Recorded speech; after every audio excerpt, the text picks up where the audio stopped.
The Cincinnati Reds got a lot healthier heading into the Phillies series. We'll tell you what that means for the roster on today's Locked On Reds.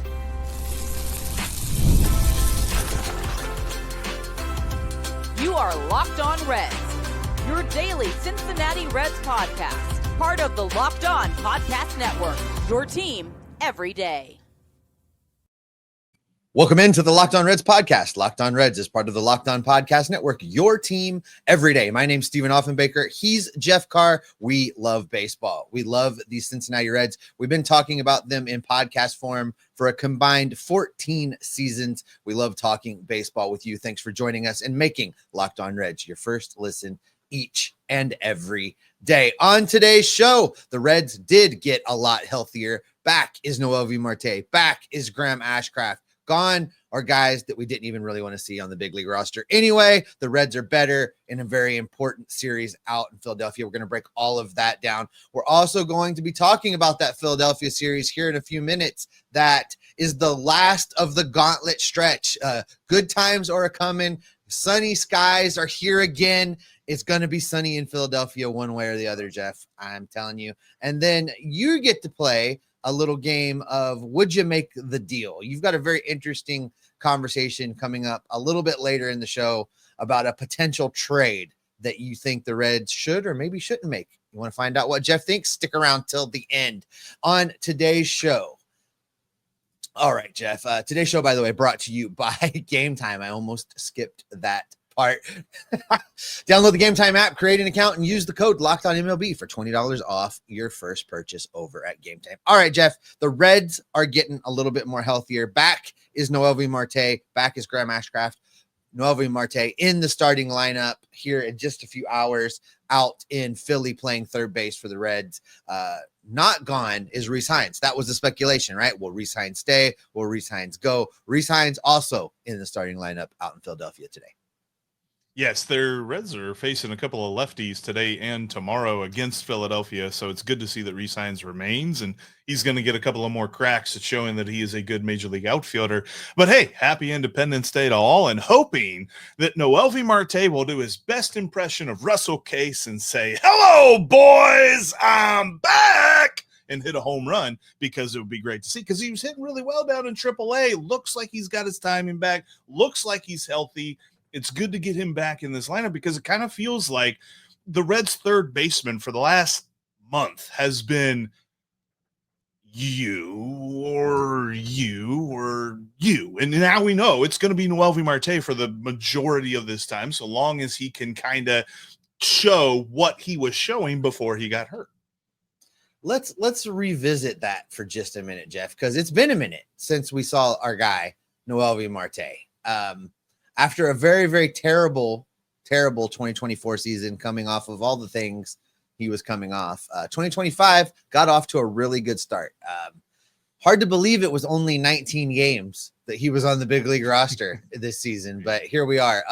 During those 19 games, Jeff, he's had a slash line of 294, 342, 515, hit 3 home runs, 17 RBIs, and stole 4 bases during that time. He was really, really playing well, finally starting to look like that guy that we thought maybe he was going to be, right? He was really beginning to look like he was coming into his own.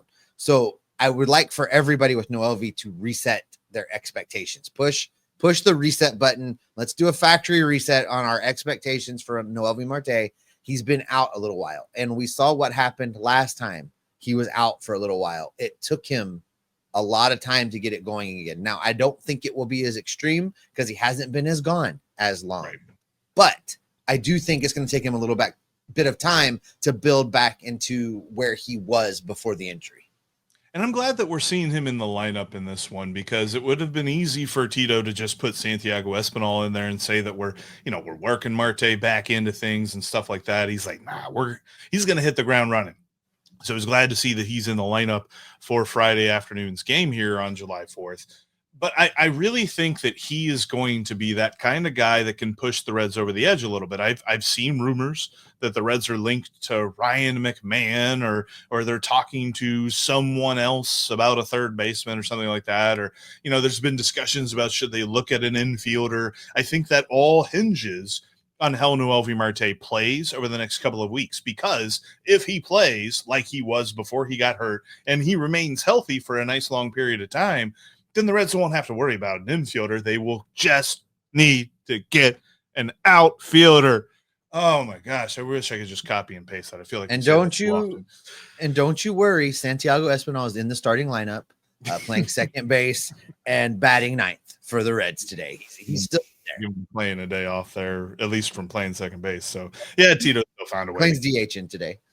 Good news is they gave hit him ninth. I know he's one of the team's best hitters, so it's probably tough to put him in that ninth spot. But getting Marte back is good. Getting Graham Ashcraft back, though, is very good as well, because I think we've seen this bullpen really falter lately. And it's not to the demise of Tony Santillan and Emilio Pagan. It's that all of a sudden it has become clear that those two guys do not pitch if the Reds are not ahead. So then you go to the B squad, and the B squad has been very B squatty lately, where it's like, okay, one guy's all right, the other guy ain't all right. So hopefully Graham Ashcraft can be that bridge guy, because I think we were kind of in the mindset of Graham Ashcraft is a potential A squad member, but he's kind of on the fringe. He's like B plus, A minus, whatever whatever we say that is, but he's kind of in between that crew right now, because I don't want him closing out ball games, and I don't necessarily know that I want him in the highest leverage things, but like if we're talking about a tie game in the 6th inning, I want to see Graham Ashcraft out there. Yeah, and I think he might have been a bit of a victim of overuse and a victim of his own early success in this transition. His first year as a reliever. Yeah. First year as a reliever, Jeff, he's already appeared in 29 games and thrown 34 innings. And while his ERA being at 4.19 would make you go, that doesn't sound that great. His strikeouts per 9 is 10. So he was mowing guys down. Now his walk rate was a little up at 3.7, Jeff, but I think some of that there were fatigue games. There were days you could see that he was out there and he was tired. So you're absolutely right in that this bullpen definitely needed a pun intended shot in the arm, right? Like they needed for an addition. Now this doesn't let them off the hook about really needing to go and get a guy to bolster this bullpen towards the deadline. Yeah. But having Graham Ashcraft come back into this bullpen is very much needed. Ben Shooter's out and, Ashcraft is in, and that's an upgrade to this bullpen right now. So I think it could not have come at a better time. Get through this Phillies series. We're gonna spend a lot of time on Monday talking about what these last two series before the All-Star break looks like. The Reds are still, in fact, poised and primed and in position to do the things we said they needed to do. And getting healthy right now will play a big part in them actually being able to accomplish that before we get to the All-Star game. Absolutely agree with that. I'm glad to see him back, because I want to see him continue to develop as a relief pitcher, because I hold the belief that he can be a very good relief option, if not the type of like closer / ace of the bullpen, but he's not going to be that right away, right? Like he's got to kind of work into that. That's not something that you just wake up and all of a sudden, bam, I'm Mariano Rivera. But I think that we will see him really start to work in some consistency with his game, because like you said, like before he hit the IL, I'm not going to say he was Luis May, but the control just did not seem to be there on a day-to-day basis. So that's going to be the key for him, is like if he gets in this series tonight or tomorrow, whatever day that it is, we got to see what he looks like and how he is around the zone before we start really thinking one way or the other. Because I was talking to some folks that were like, man, I don't know about Ashcraft, man. I don't think he's very good. And I'm like, gotta give him a minute. But I'm happy to see both those guys back. I think it's important. And we're seeing, outside of Hunter Green being hurt, really this is the healthiest the Reds have been all year. And hopefully they can play well against Philadelphia, because there are a couple of key things that we are looking at, including a bounce back from Chase Burns on Sunday. We will discuss a few key points to the weekend coming up next.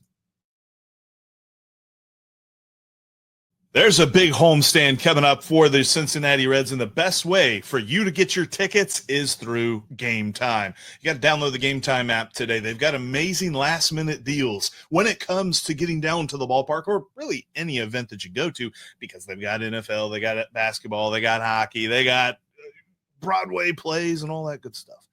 But if you want to go to a Reds game, be like Steve and myself and use Game Time. We go down to the banks, we post up somewhere, wait close to first pitch, get on Game Time and find us a deal, because they got deals all the time. Plus, if you download the app today and you're a new user, create your account and use the promo code LOCKEDONMLB to get $20 off your first purchase. So you're going to get a great deal, and you're going to get $20 off with that promo code Locked On MLB. That's on Game Time. They've got the last minute deals at the lowest prices guaranteed.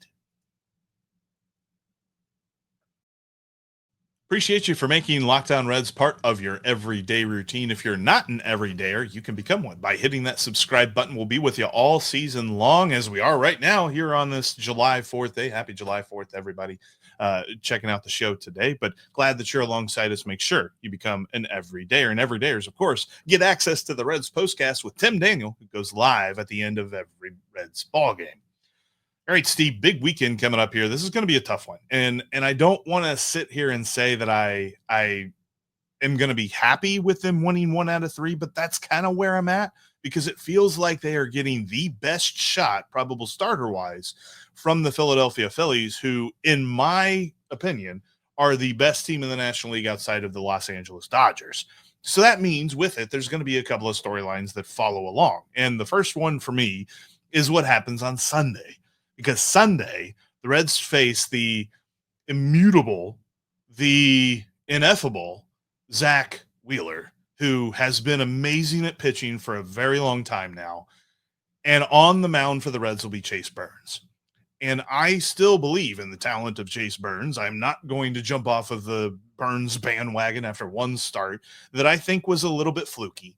I think that we will see him bounce back. Now, the big thing's going to be, how much pressure does he feel on his shoulders to bounce back from that start? And then when he goes into the dugout and watches his guys hit against a dude who is a bona fide Cy Young candidate each and every year, is he going to feel like he has to match Zack Wheeler pitch for pitch? Because I know Derek Johnson and Tito are really going to be hammering this to him. He doesn't have to do that. But that really all it comes down to is, where is he at mentally when he pitches on Sunday?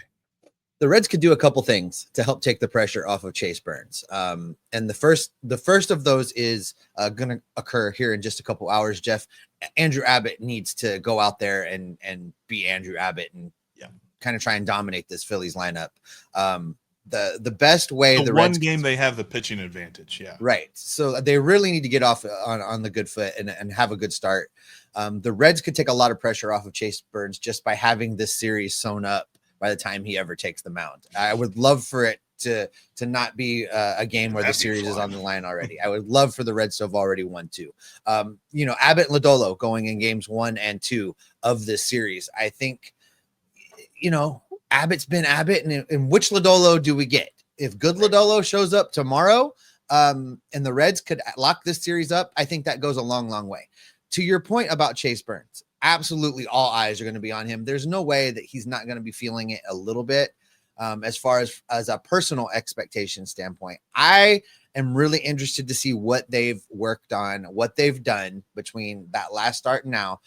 Clearly, everybody thought that Chase Burns was tipping his pitches. I hope they were able to identify exactly what it is that he was doing. I know for sure they spent a lot of time looking at film, trying to break it down, trying to figure out exactly what happened. But, when Sadak was on the other day, he pretty much walked right up to the line of saying, oh, yeah, he was tipping his pitches, without saying, oh, yeah, he was tipping his pitches. When he's like, it's almost like they knew when the breaking ball was coming. Like, it's probably too simplistic of a guess, but like, if you watch his motion, if you watch his mechanics, he holds the ball back behind him, but it's exposed. Now, I don't know how good a hitter's eyes have to be for them to actually catch that, but if they are good enough, they could catch that, because you could clearly see his grip on the ball. And that's the only thing that I thought that seemed overt. So there might have been a different way that he was doing it. But I was like, if he was tipping his pitches, that might be the way that he does it. So it's possible we could see him hide it more behind him as he is getting ready to come through. But I kind of wonder a little bit, because that feels like a mechanical change. And then you got to wonder how his command will respond to that. And I'm curious also, what from a mental standpoint, that drubbing that he took, what kind of impact that has on him. There's the mechanics of the whole thing. There's also the mental aspect of being a major league pitcher. If he goes out there with the wrong mindset, if the mindset is now I have to make up for that by mowing everybody down, that could be bad too. They need to make the changes that they made, but then he needs to pitch his pitches. If you get what I'm saying, he needs to not try to overthrow. He needs to not, try and touch 102 on the radar gun with each and every pitch. He needs to keep within himself and within his game, but make the changes that they've identified. So there's a lot kind of riding on this start for Chase Burns, I think. There's a question of what do you do with him long-term this season? How long do you keep him around the big league roster? So he needs to be making progressions. He doesn't have to do it all at once, but each start needs to be an incremental progression. So those are the things to look for with Chase Burns. But again, I really think the Reds could do him a big, big favor by having Abbott and Lodolo just go out there and give the Reds a great 1-2 punch to start this series off. They get the wins. Lodolo's going up against Suarez, and here we are with another left-hander on the mound, right? And Suarez is good. Suarez and then Wheeler. So, it's not an easy ask for the Reds to win game 2, game 3. It's a much easier ask to ask them to go out, win game 1, game 2. And then if you win game 3 and get a sweep or you stumble your way into that, that's kind of great. That's icing on the cake, right? So then the start here in a couple hours, now that I've talked myself through it, this Andrew Abbott start is huge. Andrew Abbott has to go out there and be really good. Andrew Abbott. No, I'm with you there. And I think that this is going to be a big test for the lineup too, because I feel like the lineup had a good series in Boston. I get it. They lost 2 out of 3, but I didn't think that the lineup was the problem. There were a couple of times where it seemed like they left runners in scoring position, but they led in every game. Yeah, they had a much better series than did the pitching staff. So can they carry that over and then put it all together? Because you're going to have to. You're going to have complete performances from the lineup, from the pitching staff to beat this Phillies team. Because I think that the Phillies are starting to create some separation in the in the NL East. And I don't think that that's going to go away. I think they're going to just continue to press that advantage. I don't necessarily know if they push the Dodgers for the top seed in the National League, but they're going to be a team that gets a bye. And so how do the Reds stack up against this team? We've said before that it seems like the Reds rise to the occasion. They play well against good teams. This team is a really good team. So where are the Reds in relation to this, especially now that they're getting a lot healthier, albeit they don't have Hunter Green, but that's going to be the thing for me. And then speaking of Hunter Green, kind of feels like he's going to be back after the All-Star break. That means that this is likely one of 2 more starts for Chase Burns, at least in the short term. And then how they move forward from that will be interesting. But I'm with you. I think there's a lot of pressure on Chase here on this Sunday start for him. But it's going to be interesting because it's clear that the Reds are going somewhere. They're meeting the expectations that we have for them. And they have a chance to go on a nice little run next week, which we'll cover a lot more on Monday's episode. But I think on top of that, the current roster has a few holes that they could fill in the trade deadline. And I get the chance to sit down with Connor Newcomb from Locked On Orioles. We're going to play a little bit of We Are the GM. We're going to make a trade between the Reds and the Orioles. That's coming up next.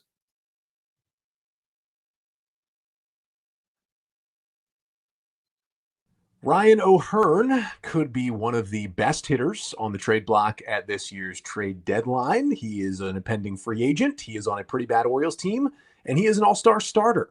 Connor Newcomb here from Locked On Orioles, Jeff Carr from Locked On Reds. Jeff, let's talk Ryan O'Hearn trade. I mean, first of all, the question we have to answer before we do any of this is, are the Reds interested in a player like Ryan O'Hearn? I do think they are looking to up the profile of their lineup. Right now, their lineup is fine, right? It's okay. It's not bad. It's not horrible, but it's also not the kind of thing that if the pitching isn't great, then they can't overcome that. So they definitely want to improve their lineup. And I mean, everything that Ryan O'Hearn has done this season has been pretty impressive. I mean, I love the 143 OPS plus, and everything kind of feeding into that looks really solid on his side. The interesting thing will be what the cost is, because I remember seeing that Jim Bowden trade proposal, and I'm not interested in that. No, that's a good question. What was the Jim Bowden? Was he sending a lot over to the Orioles for Ryan O'Hearn? It was sending a lot. He was sending Chase Petty. He was sending Sammy Stafura, and he was sending Adam Servanowski, which Adam Servanowski is a guy that he's a mid-level prospect for the Reds, but he has really risen through the ranks these last few years. Pretty solid left-handed guy. And then Stafura is a young player that they picked in last year's draft that's really kind of profiling well, and he's still a few years away, but ultimately I felt like that was a really tough package to lose for Ryan O'Hearn. But I can understand. I mean, this is going to be a seller's deadline for sure. So it's going to be one of those that you're going to have to make a bid that you probably don't love. I'm going to be honest with you. When you said Chase Petty, I'm fine if you just stop there. If you want to just stop there and make that deal, like, let's done and dusted. Let's get it done. I think, I've talked about this on Locked On Orioles as well a few times. It's really interesting to try and figure out what a player like O'Hearn's value actually is, because he is a rental, right? So you're just getting him for 2 months. He is a left-handed hitter who has hit lefties a lot better this year than he had in the past, but a lot better means he just didn't hit them at all before. And now you can at least play him lower in the lineup against a lefty starter and feel okay that he'll hold his own. He's still going to mash righties and hold his own in there against a left-hander. He's not going to dominate left-handers. And also positionally, he's made 25 starts in the outfield this year. He can do it. If you're putting Ryan O'Hearn in right field in a playoff game, I do feel bad for you. If you're going to do it in a regular season game, it's probably okay. So he's mostly confined to first base and DH, which takes away some flexibility. And it's a little bit of like, yeah, he's done this for 3 years for the Orioles, but there was a lot of time before that when Ryan O'Hearn was a bench player who was DFA'd by the Kansas City Royals, who have no hitters at the moment. So I can't really figure out what his value would be. I think Orioles fans' best case scenario is they kind of send him on loan somewhere and then re-sign him in the offseason because he's been so important to their offense. But from the Orioles end, I'm like, if the O's can get one pitching prospect, and I know Petty's debuted, but he's still technically a prospect, then get one pitching prospect who has the chance to be a somewhat impact major league pitcher, even if it's just as a really good reliever or a solid starter, I would take that. Maybe I'm undervaluing O'Hearn just because he could be a platoon player and he can't really play the field besides first base, but that Bowden trade seems like a wild overpay. It is just Chase Petty an overpay? Because to me, that feels like that might be an overpay itself if they just went the 1-for-1. I feel like that would be tough. I don't know that it's a non-starter though. And I think that there's a couple of different things with Chase Petty. There's a lot of folks that saw his couple of outings in the major leagues this year and think that they know something about him. Number one, that's not the case. You're not going to learn anything about a guy in a couple of starts. Plus, he had one appearance in the 11th inning of a extra inning ball game where it was just like, this dude's been coming up through the minor leagues as a starter, and now we're putting him in at the end of an extra innings game, and he's struggled up to this point. Like, it feels like we're doing this kid no favors right now. And he's still just 22 years old. So he is still, for all intents and purposes, a blank canvas. I think that he's got the potential of being like a mid-rotation guy. I'd be interested if it were a 1-for-1. The Reds made a trade to get him a few years back where they sent Sonny Gray to the Minnesota Twins, and all they got back was Chase Petty. And at the time, we were like, man, that doesn't seem like a lot. And now we're looking at this and we're like, Chase Petty could be an important part of this rotation moving forward. So I think that might be a bit of a non-starter. But if you're looking for pitching prospects, the Reds definitely have a good number of those. They have Jose Acuna, who's coming up. He's a little bit further back in the minor leagues than where Chase Petty is, but he is a very good pitching prospect. Definitely not as high up on the list on anybody's like radar there, but he would be an interesting prospect who's profiling more as a starter than a reliever. And there's a couple of other guys. Adam Cervanowski might not get it done by himself, but if it were like a Acuna and Cervanowski type package, I could maybe see that working out. Now it's funny because, you know, we always talk about trades at this point in the season, and there's always going to be somebody that's just like, we got to hold on to that prospect. But the Reds are kind of in a position right now where they can go for this thing now and see what they've got. I'd be intrigued as to who else is available in Baltimore, but Ryan O'Hearn is definitely a guy that would boost the profile of this lineup for sure. I got to ask you about another guy who I just feel like Chase Petty, honestly, if it were the flip side and I was hosting Locked On Reds, I would feel like Chase Petty is an overpay for Ryan O'Hearn. Just for a rental bat, I feel like Chase Petty is, and again, he's just so young. He's still 22. You know, any pitcher can get injured at any time, obviously, but he could be really, really good. Who interests me more, and this may be more of a starter because he is probably a reliever long term. I think it's probably, I don't think he's even been a true starting pitcher in a long, long time, even in the minors.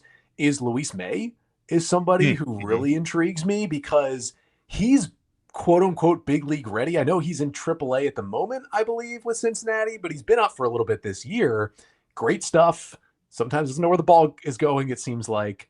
But to me, he looks exactly like when the Orioles 3 years ago at the deadline got Yennier Cano for Jorge Lopez. Cano had pitched for the Twins in the big leagues for 6 or 7 innings. The stuff had been awesome, and he had basically walked everybody he faced. And it was just like, okay, he's gotten his taste of the big leagues. There's certainly something here. We just need to fix him a little bit. Luis May seems like a very similar pitcher, and Cano was an all-star a year later as maybe the best setup man in baseball. I could see that, and maybe Orioles fans will be like, you're going to get just a reliever for our best hitter, but you got to understand when he's a rental, you just can't get as much out of these guys when you're paying for 2 months. So maybe like Luis May and a much smaller prospect way down the list, is that a deal that could potentially be made between the Reds and the Orioles? That would be intriguing because Luis May has electric stuff. His fastball and slider combination is crazy awesome. The only problem is it is clear that there are just some outings he doesn't know where they're going. And that's a bit of a tough sell because he really started out his first handful of appearances when they called him up. It was like, whoa, this guy might be a diamond in the rough.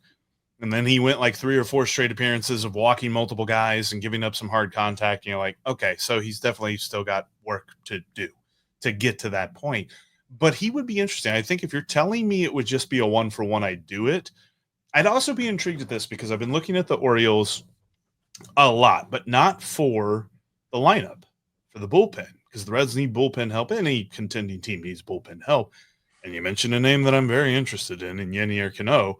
I kind of wonder, would Chase Petty for the two of them be something that would work?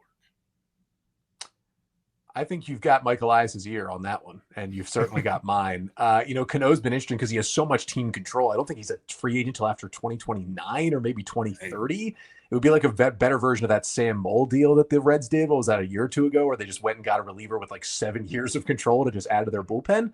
But Cano's been an all-star.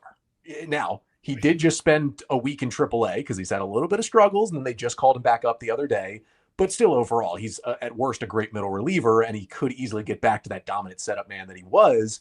And I think the Orioles are going to have to package a reliever with these bats at some point to actually get something legitimate. We'll see what the Orioles fans in my comment section say to that one. But maybe Mike Elias wants a little Dominican Summer League prospect sweetener, kind of lottery ticket 17-year-old to throw in there from the Red side of the deal. But other than that, if you're getting Petty, who I think the O's could feel confident in, they could put him in their 2026 starting rotation, I think they do that deal. I honestly do think the Orioles do that deal. I think maybe I would be down for O'Hearn for May straight up, but to add Cano and get Petty, I would be very, very intrigued by doing that deal. Because that would be because there's definitely been some things floated around there. Like, could the Reds find a team and kind of, take care of 2 birds with 1 stone type of deal? And this would be that type of a move. I still would look for somebody that can raise their profile against left-handed pitching a little bit more than O'Hearn will. But at the same time, Ryan O'Hearn would be a clear candidate to be in the middle of the lineup against right-handed pitching, if not there in the 4 spot. And then you could kind of see former Oriole Austin Hayes maybe move down to the 5th spot or something like that. He's been, when healthy, he's been the Reds' cleanup hitter so far this season, albeit he hasn't been the healthiest version of himself. The Austin Hayes experience. Yeah, so that'd be interesting to see how that would develop. I'd be intrigued on if there could be like a 2-for-1 deal, because I think the Reds can be aggressive here. And I know that there's going to be some folks that are just like, I don't want to lose Chase Petty, but the Reds have so many pitching prospects and they have a bright future on the mound that they can afford to be a little bit of aggressive when it comes to trading one of those guys and maybe get a deal done in what's going to be a tough market to get the deal that you want in this trade deadline. I think we just made 2 possible deals right there. Try to get 2 players for the Reds, and if it doesn't work out, they can still get Ryan O'Hearn. But I'm feeling good about this. Maybe the 2 of us can just replace Elias and Kroll, and we can kind of go do our jobs and go to the beach. In my imagination, I think I would like that, but I think in reality, I don't ever want to be a baseball general manager. I see all the heat they get. It sounds like a bad time. Yeah, it sounds like seems like too much stress. Yeah, I'd be fully gray at this point. That was a lot of fun. I really appreciate getting the chance to talk with Connor about that. I think we're going to do that more often, kind of do like a leading up to the trade deadline type thing where we play GM and another Locked On host plays GM, and we'll see what we can come up with. But I'm kind of okay with Chase Petty for Yennier Cano and Ryan O'Hearn. I get Ryan O'Hearn is not a right-handed bat, but he will raise the profile of this lineup. I would do that deal. I don't know that Baltimore would do that deal in real life, but if that were the deal, I would do that deal, because at some point in time, we talked about this with Tyler Gibbons the other day. At some point in time, you have to take some of these drafted arms that, because the joke is, well, are they going to take anything other than a pitcher or a shortstop? Well, somewhere along the way, you take those pitchers and shortstops and you turn them into an outfielder. You turn them into your bullpen arms. You turn them into the things that you need. And I think the Reds are at that point, Jeff, where they're going to have to take some of this amassed talent and they're going to have to trade it for missing pieces. And this looks to me to be a Reds team that can make the playoffs. 3 games over 500 as we record. Even if it's a disaster in Philadelphia in this series, they still did the thing we asked them to do. Finish the gauntlet at 500. So that's guaranteed already. So this team is going to compete for a wild card spot. They need to act like it. And that's how you do it. You start trading away from your strength to fill your holes. And I would do that deal. The great conversation for both of you guys. It's time to buy, Nick. It's time to buy. And that is where we end today's podcast. Thank you so much for checking us out on this holiday. Again, happy 4th of July to everybody. Hope everybody has a great weekend. Looking forward to how the Reds play against the Phillies. We will wrap that up. We will also look ahead to a week of opportunity for the Cincinnati Reds on Monday. We'll continue our draft coverage leading up to next week's draft, and we'll get you set for the trade deadline as well. That's why you're going to want to make sure that you subscribe, you follow on your favorite podcast app, because we're going to be with you here every single day, because we are Locked On Reds every single day. Steve, Philadelphia, they got this guy named Kyle Schwarber. Do you know where Kyle Schwarber's from? Mason. No, it starts with M, but it's in Ohio City, but it's not Mason. Not gonna do it. I'm not gonna do it.